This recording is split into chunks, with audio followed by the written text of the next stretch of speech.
చెప్పండి సార్, మీకు ఎలా అనిపిస్తుంది? మన్ వెరీ హ్యాపీ దివ్య వచ్చి రెస్టారెంట్ని ఓపెన్ చేసి ఈ ప్రోగ్రామ్ని సక్సెస్ఫుల్ చేసినందుకు అండ్ మాతో టైం స్పెండ్ చేసి ఫుడ్ షేర్ చేసుకున్నందుకు చాలా హ్యాపీగా ఉంది. అండ్ ఫుడ్ వైజ్ వస్తే మేము పాస్ట్ ఒక 7-8 ఇయర్స్ నుంచి the continuous food and day wise ఎప్పుడు మనం ఇంప్రూవ్మెంట్స్ చేస్తూనే ఉన్నాం, కొత్త కొత్త ఐటమ్స్ యాడ్ చేస్తూనే ఉన్నాం అండ్ అది యాడ్ చేస్తూనే ఉంటాం కూడా. ఓకే, స్టార్టింగ్ మనం బర్కాస్ ఓపెన్ చేసినప్పుడు హార్డ్లీ ఒక 4-5 మందిలు ఉంటాయి, ఫ్యూ స్టార్టర్స్ ఉంటాయి. నా ఇప్పుడు చూసుకుంటే మనకి ఒక అబౌట్ ఒక 20 వెరైటీస్ ఆఫ్ మందీస్ ఉన్నాయి, 15-20 వెరైటీస్ ఆఫ్ మందీస్ ఉన్నాయి. స్పెషల్ మందీస్ యాడ్ చేస్తుంటాయి, ఎవ్రీ వీకెండ్ ఒక స్పెషల్ మందీస్ ఉంటాయి. అండ్ దెన్ స్టార్టర్స్ కూడా huge varieties of starters introduce చేస్తూనే ఉన్నాం, అప్పటి నుంచి ఇప్పటికి ఇంకా చేస్తూనే ఉంటాం. అండ్ మెనూలో ఉన్నాయి ఒకటే కాకుండా మన దగ్గర ఎప్పుడు ఎవ్రీ వీకెండ్ కానీ ఎవ్రీ డే స్పెషల్ కానీ మెనూలో లేని ఐటమ్స్ పెడతాం. యూజువల్గా అదర్ రెస్టారెంట్స్ ఏంటంటే జనరల్ కల్చర్ ఏంటంటే మెనూలో ఉన్న ఐటమ్ ఒక ఐటమ్ పిక్ చేసుకొని డే స్పెషల్ పెడతారు. బట్ బర్కాస్లో ఏంటంటే మెనూలో లేని ఐటమ్స్ మనం అక్కడ పెడుతూ ఉంటాం అనమాట. So this is a regular trend in Barkas. So that ఏంటంటే కస్టమర్స్ ఎప్పుడు వచ్చినా ఏదో కొత్తదనం ఉంటుంది. రోజు ఒక 4 సార్లు వచ్చిన తర్వాత ఏముందిలే సేమ్ ఐటమ్స్ కదా లేకుండా ఎప్పుడు వచ్చినా ఏదో ఒక కొత్తదనం అనేది మన దగ్గర ఉంటుంది అనమాట. సో ఎవరికి ఈ రంగంలోకి వచ్చారు మీరు ఎప్పటి నుంచి? 25 బ్రాంచెస్ ఉన్నట్టుగా ఎలాగ మీరు మాట్లాడారు. సో ఎందుకు అనిపించింది అంటే ఇక్కడ ఫుడ్ మీరు ఒక రకమైన ఫుడ్ ప్రజలకు పరిచయం చేయాలనుకున్నారా? ఇనిషియల్గా మనం ఈ బర్కాస్ స్టార్ట్ చేసినప్పుడు హైదరాబాద్లో కొన్ని మందీస్ ఉండేవి, అప్పుడు మందీ కల్చర్ ఉంది. కానీ మనం స్టార్ట్ చేసింది విజయవాడలో. అప్పట్లో మందీ కల్చర్ అనేది అక్కడ ఒక గ్యాప్ ఉండేది, విజయవాడ జోన్ ఆ రీజన్లో మందీస్ అనేవి ఉండేవి కాదు. మనమే ఒక ఫస్ట్ మంది మనం ఇంట్రడ్యూస్ చేసింది Barkas.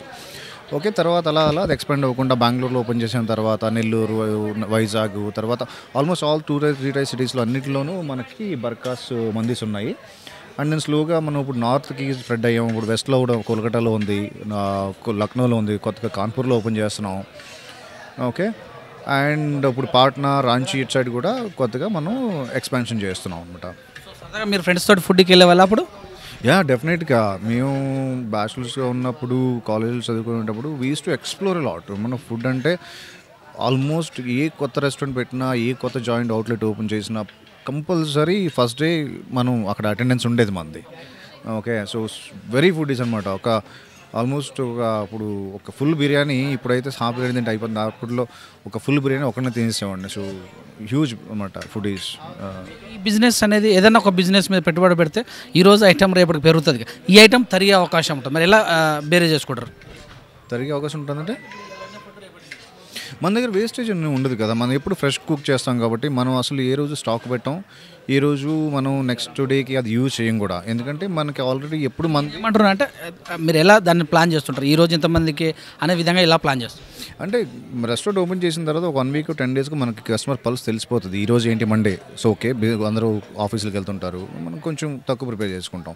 Wednesday, Thursday, Friday, Saturday, Sunday వచ్చేసరికి కొంచెం మనకి క్రౌడ్ ఎక్కువ ఉంటుంది. సో బేస్డ్ ఆన్ దట్ మనం ప్లాన్ చేసుకుంటాం. తర్వాత హాలిడేస్ రోజు ఒక రకంగా ప్లాన్ చేసుకుంటాం.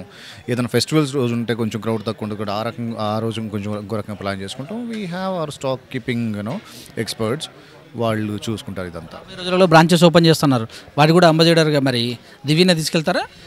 డెఫినెట్గా నా ఇప్పుడు చాలా హ్యాపీగా ఉంది దివ్య వచ్చి సక్సెస్ఫుల్గా లాంచ్ చేసినందుకు. చూద్దాం జనాలు ఎలా రిజిస్టర్ చేసుకుంటారు. హైదరాబాద్లో మనం ఫస్ట్ టైం లాంచ్ చేస్తున్నాం కాబట్టి we are with Divi now, she's with us. ఎలా రిసీవ్ చేసుకుంటారో చూద్దాం. డెఫినెట్గా going forward the will be with us all the time. ఈరోజు ఓపెనింగ్ చేయడం ఫీలింగ్ ఎలా ఉంది?